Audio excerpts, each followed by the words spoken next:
Hoy llegamos al capítulo final del Génesis. Es el gran cierre de una saga increíble. Un final que está cargado de duelo, sí, pero también de perdón y de una promesa que va a marcar el futuro de toda una nación.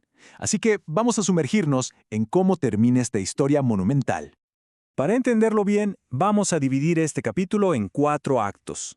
Primero, el duelo por un patriarca, Jacob.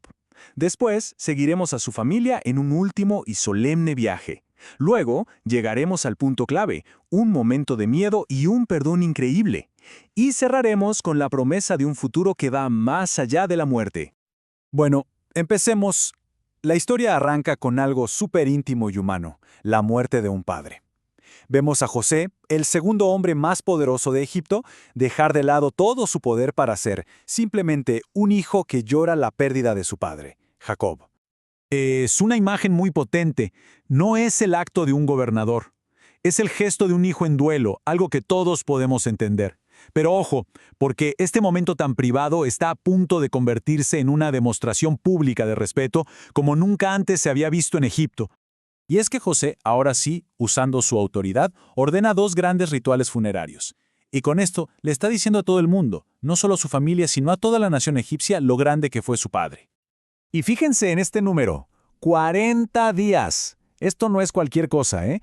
40 días era el periodo exacto que se tomaban para embalsamar a la realeza, a los faraones. Que le dieran este honor a Jacob, que era un extranjero, fue una declaración potentísima del estatus que José y su familia habían alcanzado. Pero esperen, que eso no es todo.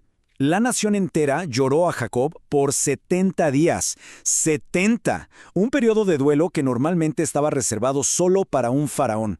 Imagínense lo que significa eso. Egipto, la superpotencia de la época, paralizada para honrar a un pastor de otra tierra. Esto nos habla de un respeto inmenso, no solo por José, sino por el patriarca de este pueblo. Muy bien, pasamos a la segunda parte. Un último viaje a Canaán. Una vez que termine el tiempo de luto, el dolor se transforma en acción.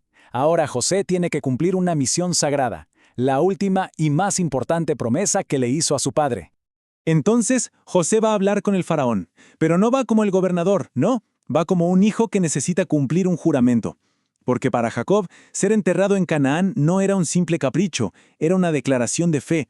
Era su forma de decir que el futuro de su pueblo estaba anclado en esa tierra prometida. Y el faraón no solo le da permiso, sino que organiza una procesión de una escala monumental. Esto no era solo una familia viajando en duelo, era un asunto de Estado. La Biblia dice que era un cortejo muy grande. Básicamente la élite de Egipto, los oficiales, los ancianos, todos, acompañando a Jacob a su última morada. El viaje en sí mismo es una ceremonia solemne. En un punto, se detienen para un ritual de luto que dura 7 días. Y el lamento fue tan profundo que los propios habitantes de la zona, los cananeos, se quedaron asombrados viendo la magnitud de ese duelo. De hecho, fue tan impresionante que el lugar fue renombrado en honor al evento. Le llamaron Abel Mizraim, que significa duelo de los egipcios. Se convirtió literalmente en un punto en el mapa, un testimonio grabado en la tierra del impacto que tuvo Jacob. Ok, vamos a la tercera parte, el miedo y el perdón. Después del entierro, la familia regresa a Egipto. Pero ahora que el patriarca ya no está, los viejos miedos y la culpa empiezan a resurgir. Y esto nos lleva, de verdad, al clímax emocional de todo el libro del Génesis. Sin su padre ahí como mediador, a los hermanos les entra una ansiedad terrible. Empiezan a pensar, ¿y si ahora José se venga? ¿Y si nos cobra todo el mal que le hicimos? En sus cabezas, el perdón de José estaba condicionado a que su padre viviera. El pánico los lleva a actuar.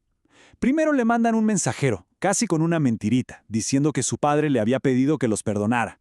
Luego van ellos en persona, se tiran al suelo frente a él y se ofrecen como sus esclavos. Es un intento desesperado por pagar la deuda de tantos años. Pero la respuesta de José es inmediata y ¡guau! Es impactante. No se enoja ni les da un consuelo fácil. Les hace una pregunta que lo cambia todo. No tengan miedo. ¿Acaso estoy yo en lugar de Dios? Con esa frase, básicamente se quita del asiento del juez. Les dice, yo no soy quien para juzgarlos. Y aquí viene la frase que es la esencia de toda su historia. Les dice que él ve un propósito más grande detrás de todo su sufrimiento. O sea, ustedes planearon hacerme daño, pero Dios usó ese plan malvado para algo bueno, para salvar a muchísima gente. Esta es una de las ideas más profundas de toda la Biblia. Y esta dualidad es la clave para entender su perdón. José no minimiza lo que le hicieron, para nada. Él reconoce clarito, ustedes tuvieron una mala intención, pero pone esa mala intención dentro de un marco mucho más grande, el plan de Dios, que fue capaz de transformar un acto de maldad en un instrumento para salvarlos a todos.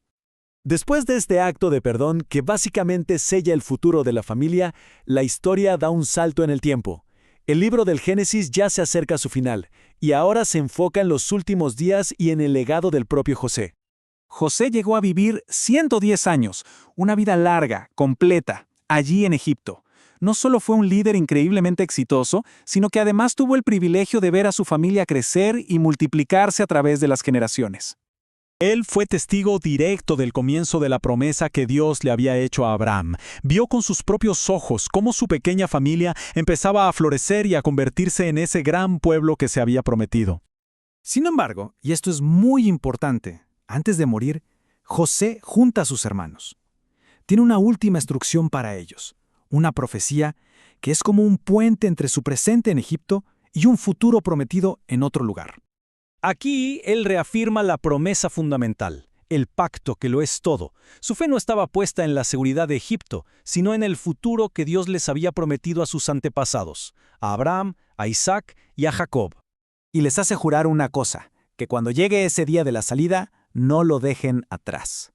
Su cuerpo embalsamado, guardado en un ataúd en Egipto, no sería un monumento a su pasado, no, sería un símbolo físico, un recordatorio constante de la fe en la promesa que estaba por cumplirse. Y así termina el Génesis, no con un final cerrado, sino con una promesa esperando cumplirse. La decisión de José de perdonar, en lugar de buscar venganza, no solo salvó a su familia, sino que preservó la semilla de la que nacería la nación de Israel. Y nos deja con esta pregunta, que resuena a través del tiempo. ¿Cómo el perdón de un solo hombre pudo llegar a definir el destino de toda una nación?